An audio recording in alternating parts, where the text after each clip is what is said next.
Shalom saudara yang dikasihi Tuhan, kita merenungkan hal yang sangat prinsip dalam hidup kita, yaitu Yesus datang ke dunia untuk membawa kabar baik, yaitu Injil. Itu disebut Injil Kerajaan Surga atau Injil Kerajaan Allah atau Injil Kerajaan, artinya Injil itu kabar baik.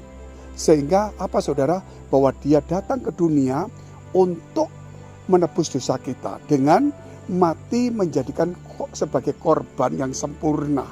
Karena korban binatang tidak akan bisa menghapus dosa kita, hanya mengingatkan bahwa kita masih berdosa.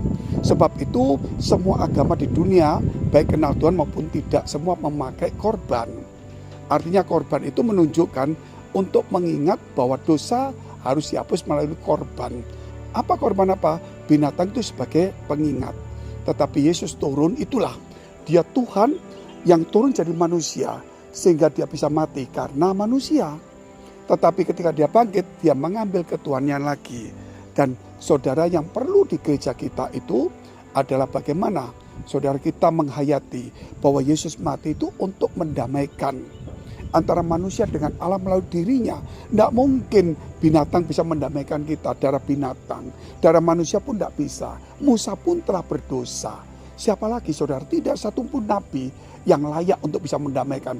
Karena semua manusia berdosa.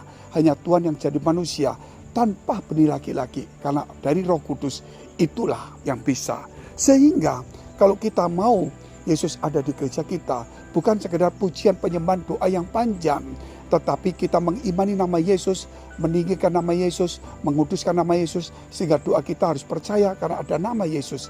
Jawaban doa bukan hanya itu saudara, tetapi saudara, bahwa Yesus itu saudara harus menjadi raja di gereja kita. Yaitu apa? Damai. Sehingga kita harus berdamai satu dengan yang lainnya, berdamai. Salah apapun juga kita harus menjadi pendamai dan berdamai. Terlebih kalau berdamai itu ada pada kita harus berdamai. Ketika kita damai di gereja, maka Yesus itu saudara ada di gereja kita karena dia raja damai, memerintah kita. Sebab itu Yesaya 9 ayat 5 dikatakan, seorang anak telah lahir bagi kita, seorang putra telah diberikan oleh kita, lambang pemerintahan ada di atas bahunya.